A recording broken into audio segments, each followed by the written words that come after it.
Seeds of knowledge that are planted in the minds, the hearts, the souls of young, precociously gifted musicians and other artists so often manifest themselves in fascinating and very impactful ways. Such was the case of Nadia Boulanger. Greetings, music lovers. Rick Ferguson, rickfergusonmusic.com. So nice to see you here. If you so wish, feel free to subscribe. If you don't subscribe to my channel, press the like button. It's greatly appreciated. I wanted to discuss the very early, the formative years of Nadia Boulanger, perhaps the most impactful teacher of musical theory, composition, harmony, music analysis. Just an incredible legacy which has been very well documented and chronicled and discussed, because we still have so many Boulanger students among us, or students of Boulanger. So that wonderful teaching legacy has many branches, and you'll find manifestations of her life and work in so many places these days. So it's just a fantastic legacy. Juliette Nadia Boulanger, born in 1887 in the Montmartre district of Paris, to really wonderful artistic personages in Paris. At that time, her father, Ernest, very much paved the way in many respects for Nadia's later interest and successes and challenges growing up in those circumstances in Paris in the latter part of the 19th century. Ernest, having won the Prix de Rome Composition Award in 1835 with his opera Le Diable à l'école, The Devil at School, he was known primarily as a very successful choral composer, choral conductor, voice teacher, having sat on numerous voice competition juries over many years in Paris and beyond. He's perhaps best known for his opera in terms of his large works, The Marquise's Clogs, and he befriended other cognoscenti of the artistic scene in Paris, especially in the latter part of the 19th century. Jules Verne. The Boulanger household was a gathering place for the artistic community in Paris, hosting such luminaries as Charles Gounod, Jules Massenet, Gabriel Fauré, Camille Saint-Saëns. We're talking so many heavy hitters in French romantic music. Must have been a wonderful place to be. Nadia's mother, on the other hand, was a very different story, although she was herself apparently an incredibly gifted singer. Princess Raïsa Meshchetsky-Shuvalov, having descended in some way or another apparently from Russian aristocracy, she was considerably younger than Ernest by several decades, actually having been a voice student of Ernest at the Paris Conservatoire at one time. And that's how they met. She was, in her parenting style, very exacting, both in terms of what she expected and demanded for her family, but also what she expected and demanded from her two daughters, Nadia and Nadia's younger sister, Lily, in terms of their own artistic and academic work. I can't help but think in some respect that these exacting expectations and demands that were placed on Nadia from such a young age could not have manifested later on in Nadia's own expectations of many of her students and in her own teaching style and her own incredible attention to details and the small things that ultimately mean so much in a musical and artistic setting. As a small child, it seems that Nadia suffered these screaming tantrums whenever she heard music, of all things, until one day when she was out on a walk with Raïsa and was suddenly startled by a very loud fire alarm. And something happened where it seems that Nadia was cured of this particular affliction. It's the strangest story, but from that point, at the age of 6, Nadia utterly immersed herself in her musical studies. Initially, the study of solfege, where at a very young age she became a significant solfege prodigy, and her listening and oral skills apparently were just off the charts. And then also piano study. And she was a very gifted piano student. At age 6 as well, her younger sister Lily was born. And Nadia was charged by her father with the well-being and care of Lily. Nadia being quoted as saying, "I walked into my mother's room a carefree child, and I left an adult." And so that sense of responsibility for Lily, who, if you know anything about the life and work of Lily Boulanger, she was always plagued by various illnesses, having died at a very, very young age, and that had such a strong impact on Nadia's life and on her own career path. But that's a story for another wonderful video. Nadia continued to work on solfege exercises, piano studies in preparation for entrance exams into the Paris Conservatoire, but students could not audition until the age of 9. So starting at the age of 7, Nadia would audit conservatoire courses and even be coached by various teachers from the conservatoire in preparation for her own auditions. And even as a young child, Nadia was known to have been very moody, very temperamental, and very strong-willed.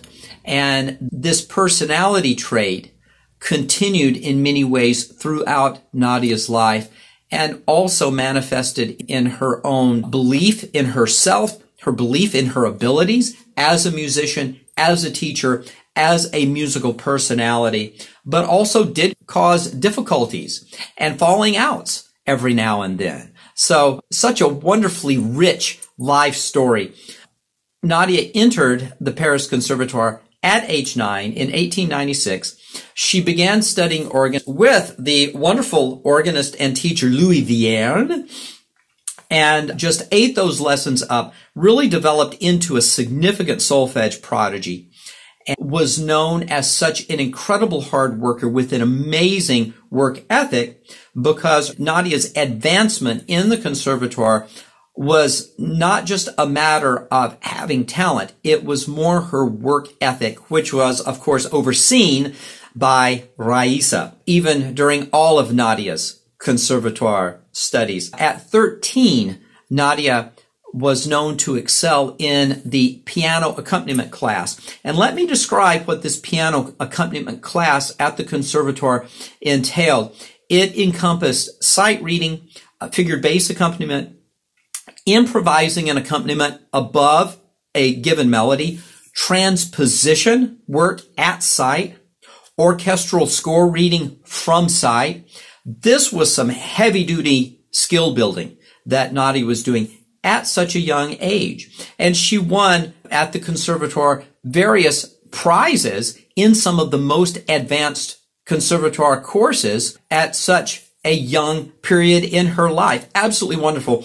She began studying composition with Gabriel Fauré at the conservatoire, and this connected Nadia with other Fauré students, most notably Georges Enescu and Alfred Cortot, one of my favorite French pianists, whose playing I actually discuss in another video where I go into his interpretation of Chopin's E minor piano prelude, which is just a wonderful and fascinating performance.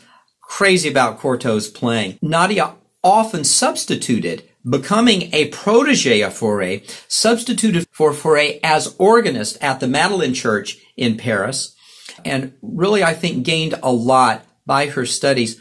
But tensions later developed between Nadia and Fauré when Nadia suddenly switched to the composition and organ studio of Charles-Marie Widor.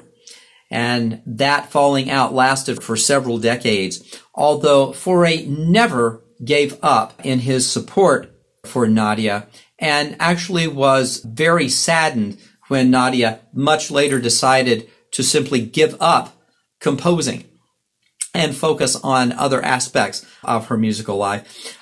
July 30th, 1904, Nadia wins first prizes in organ, in piano accompaniment, and also in fugal composition, and graduates from the Paris Conservatoire at age 16.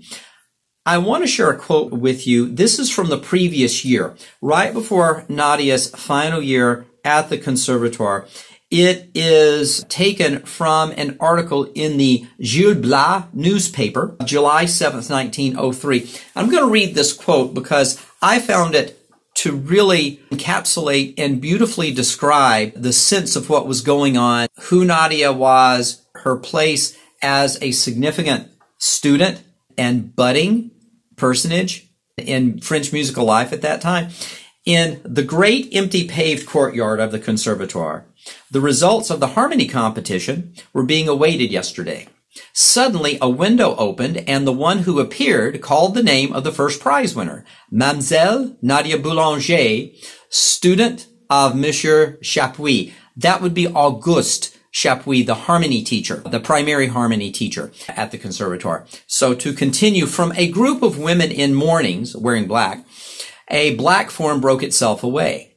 She was small and had long hair down her back. A figure could hardly be discerned. The silhouette had the awkwardness of a very young girl. She was simple, without any pretensions of a precocious prodigy. She held out her hand a bit timidly, with a brusqueness that became more confident. Her eyeglasses did not hide her brown eyes with their intelligent look. One felt the excited beating of a little artist's heart. How French is that? And of both headstrong and logical thought. She seemed to be happy, but without making noise about it, a charming and truly attractive discretion.